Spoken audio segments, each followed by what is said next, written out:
Braunfels, the very source of light and life.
Shivaya Namaha, Shivaya Namaha, Shivaya Namaha, Namaha Shivaya. Shivaya Namaha, Shivaya Namaha, Shivaya Namaha, Namaha Shivaya. Shivaya Namaha, Shivaya Namaha, Shivaya Namaha, Namaha Shivaya. Shivaya Namaha, Shivaya Namaha, Shivaya Namaha, Namaha Shivaya.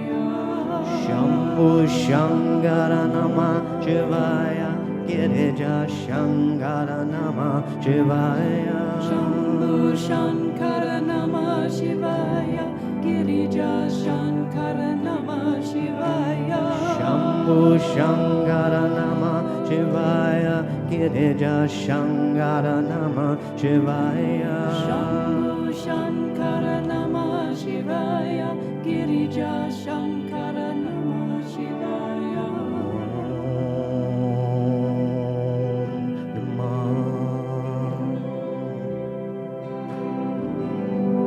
Shivaya.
invite you to settle in, to feel the bench that is supporting you, to feel the energy coursing through you and supporting you. And from this place, we let the music continue to flow.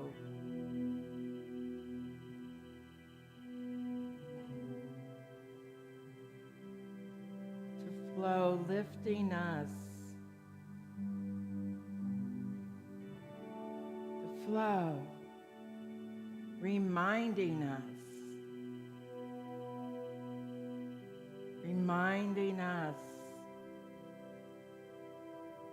of the harmony of life.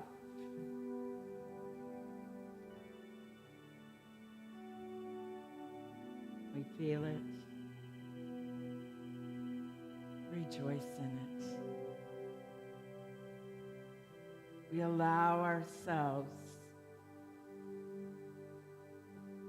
to be in a place of seeing life with fresh eyes, seeing things anew,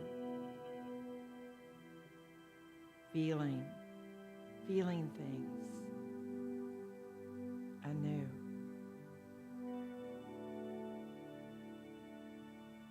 Feeling the excitement, the energy, the peace, the love. As we go into this time of silence, let us be aware. Let's be aware of life.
With new awareness, with a greater connection of truth, the truth that resides within us.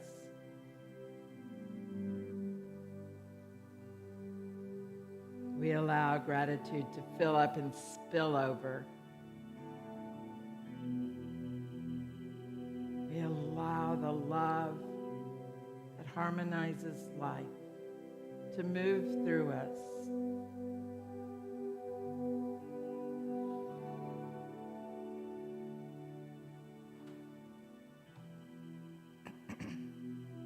We allow ourselves the opportunity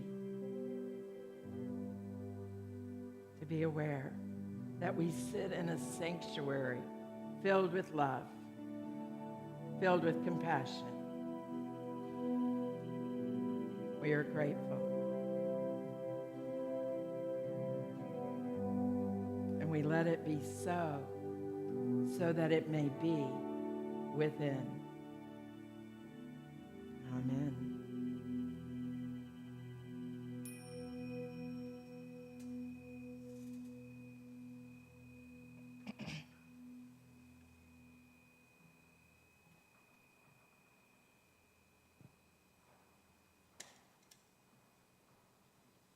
It is so lovely, Kelly. Thank you. Very nice ending. So now our Unity singers will share their music.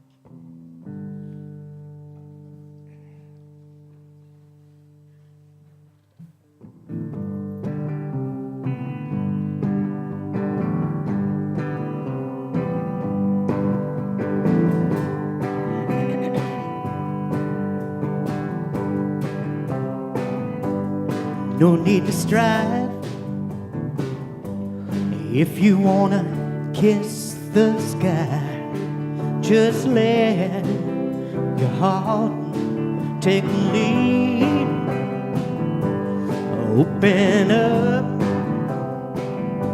it will fill your cup if you just let it be. It's by grace that the stars shine in the sky.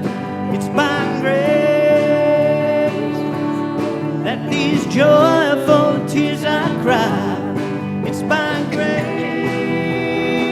that I can feel your love. It's by grace that I feel your touch.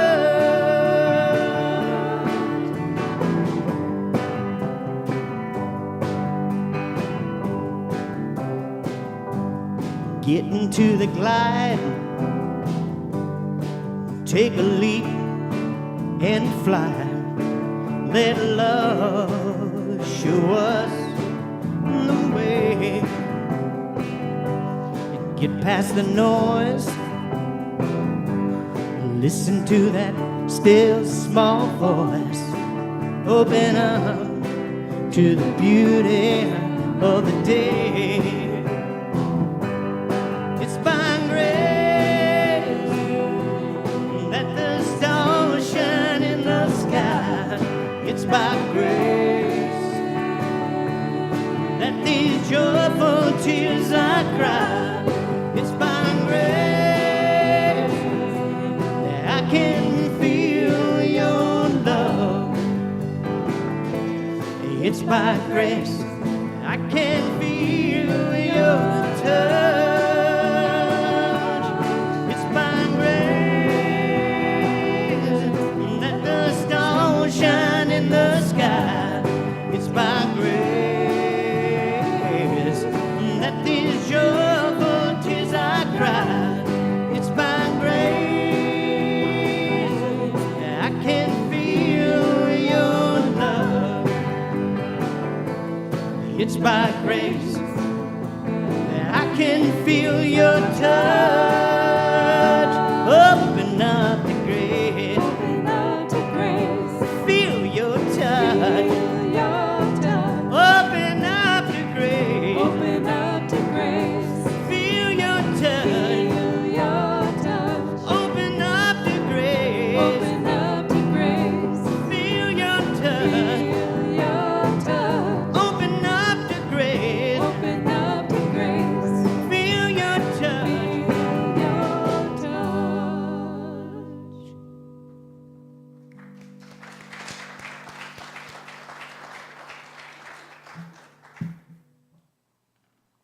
Great job. Great job, and they're covering my message, talking about grace. So I'm here to talk about grace today. And when I decided on this topic, I went to the dictionary to get a clearer understanding of grace, and it's the free and unmerited favor of God. The free and unmerited favor of God. Does that sound good?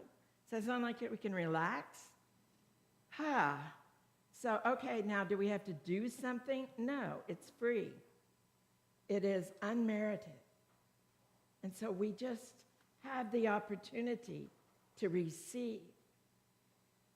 They also continue to say that it's manifested in the salvation of sinners and bestowed of blessings. So we understand that sinners are people who make mistakes. That's all that means. So we're talking about God's grace, always being available, always being free to us. Most of today's talk, or some of today's talk, comes from Reverend Boatwright, who wrote the book, The Master Key to Every Kingdom, Grace. She wrote this book in 1942, and it sounds pretty profound for us today. It's a book that I had never heard of, which makes it kind of interesting to me. Just found it recently. So. When you have gotten your mind and your soul into the right relationship with God and the divine spirit, you do not have to seek, strive, struggle, or painstakingly select and decide as to your actions. God's spirit acting through you makes you immune from harm and wrong. Your mind being right, your actions must, out of necessity, be right, because the act is but a thought in your mind. So we know that what we think about is made manifest. That's what she's talking about here. Then all of the harassing details of life become simplified. What you shall say, how you shall dress, what particular actions of the day shall be, all are as naught. Life becomes automatic, becomes divinely so, and regulates itself if you but have the covenant of grace. If you but have the covenant of grace. Well, now when we look back at grace, we have the covenant of grace because it is the free and unmerited favor of God. We don't have to do anything. It's there. So in continuing to read, I got to a place of reading about mercy. And mercy is defined by Webster as a blessing that is an act of divine favor or compassion. May God have mercy upon us.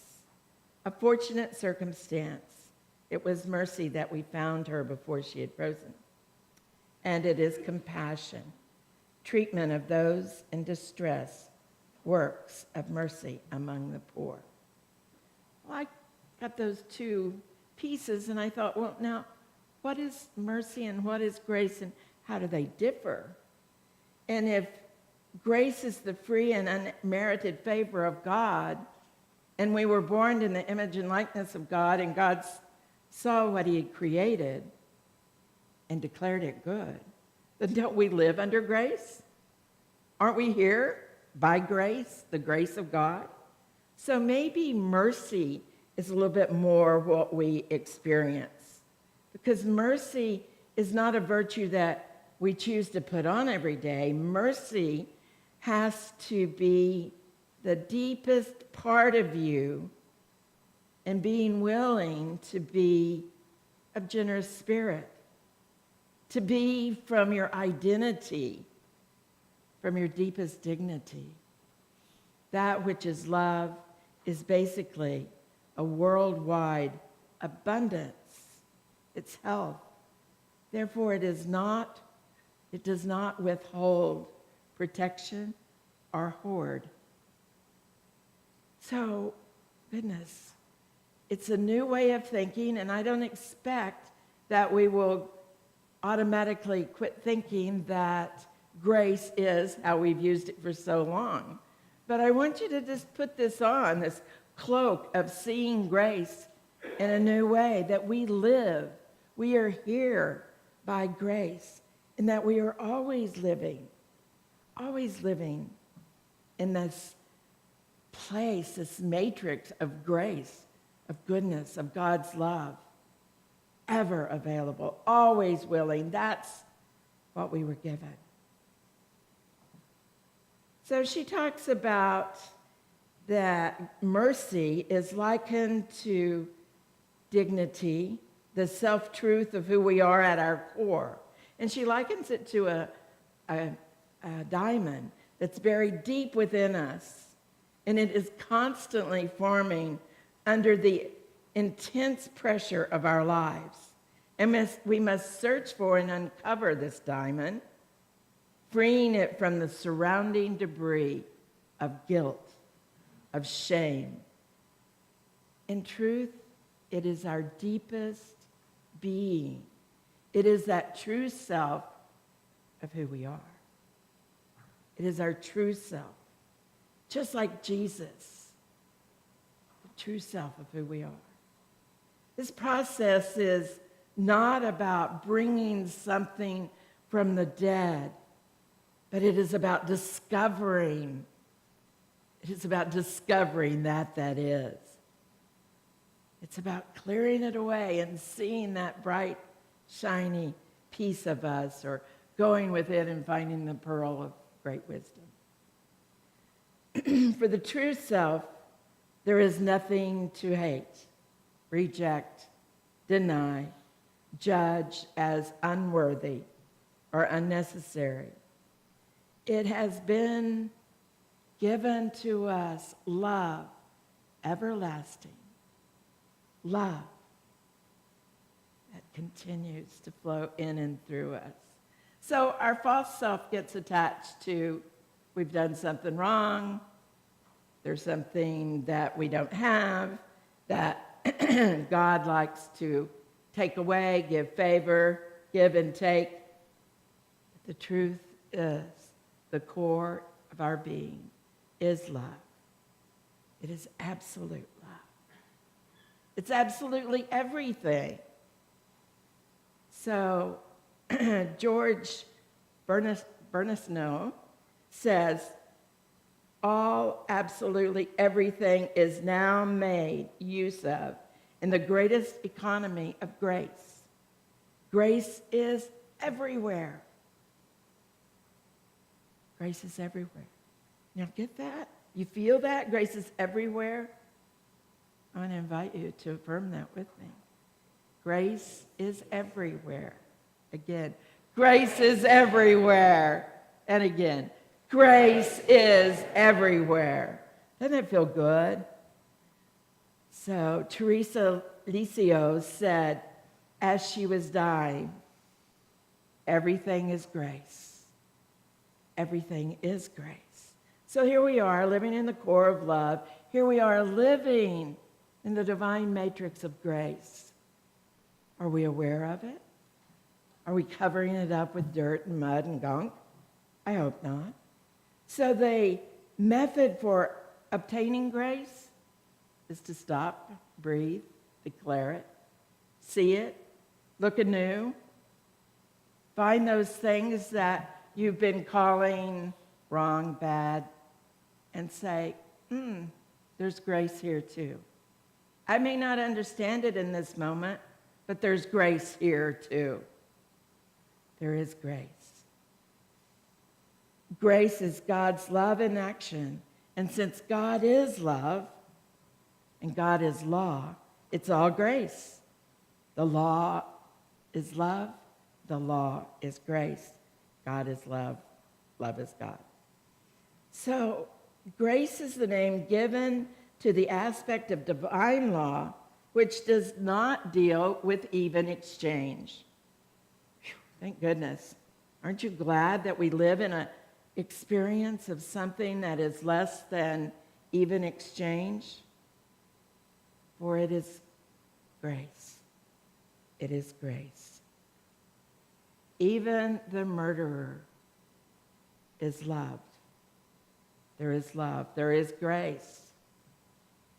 So for me, something big happened in going, wow, I can quit trying so hard to live in God's grace because it's the only place I can live.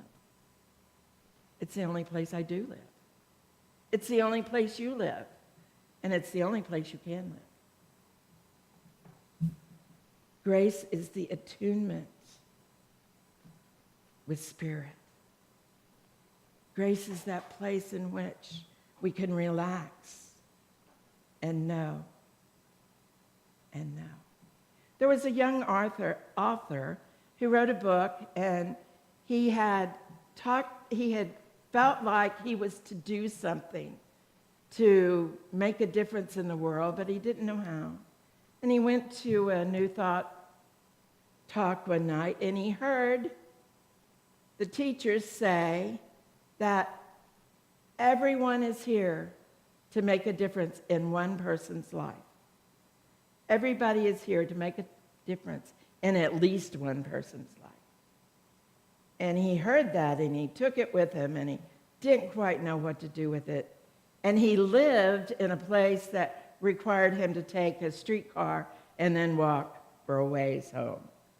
And the weather wasn't really good, so he didn't make it back for a while. But he kept thinking and thinking, I'm here for a purpose. I'm here to do something to change one person's life. Continued this. Finally, he went back. He made it back, and he started talking to the teacher, and he told the teacher how, he really didn't feel like he was here for a reason, and it was hard for him to get there. And the teacher looked at him and said, so, would you like to be a teacher? And the young man said, yes. However, I don't speak in public, never been trained, scared of people, blah, blah, all those things we say. And the teacher said, all right. And so I invite you to think about this, to look at this, and become ready. When you're ready, come back. So he did. He went back, and he said, I am ready. And he said, great. I need somebody out in California to speak this next week. Now, here he is coming from a place where he's cold and he's miserable, and he's able to go to California where it's beautiful. And he's going to be able to speak, which he feels a little fear. But he says, but I am willing. So this is a key. Because when we feel fear, when we feel that we don't have what it takes, we can say, nevertheless, I am willing.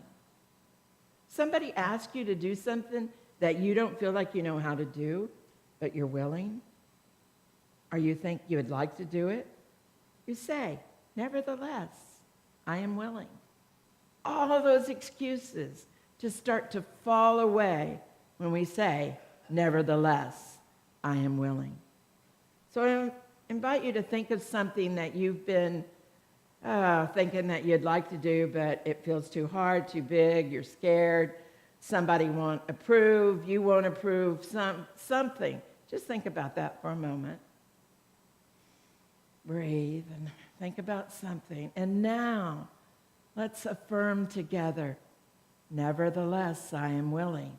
Together, nevertheless, I am willing.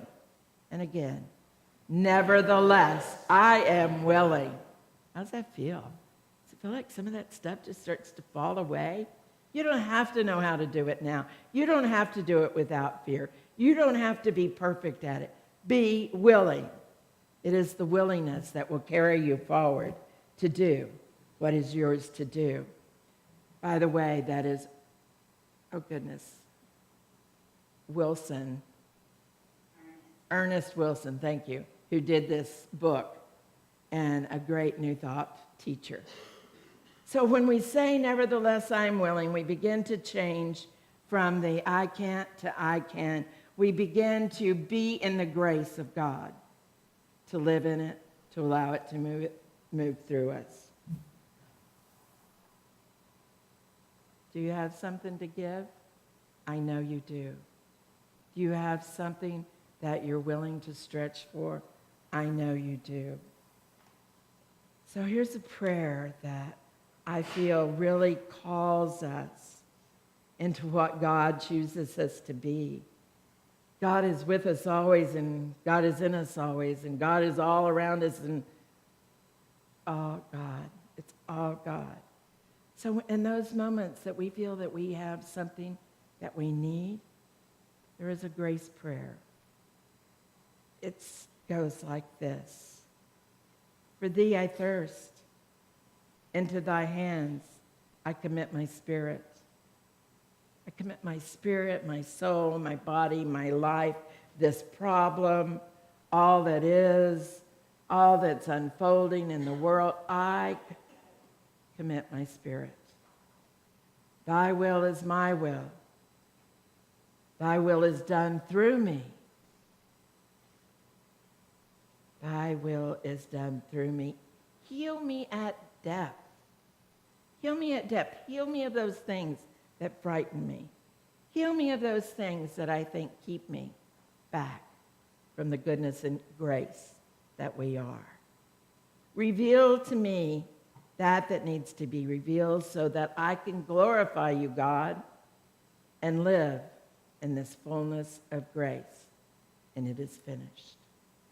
So I'm going to read this again without comments in between. For thee I thirst. Into thy hands I commit my spirit, my body, my soul, my life. Thy will is my will. Thy will is done through me. Heal me at depth. Reveal that needs to be revealed. Heal that needs to be healed, so that I may glorify you, God, and live in the fullest of grace. And it is finished. I invite you to live in the fullness of grace.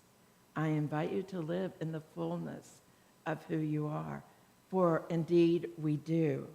So as you go through life and you're thinking, grace, recognize it's here. It's all around us. We're moving through it. It's moving through us. Namaste.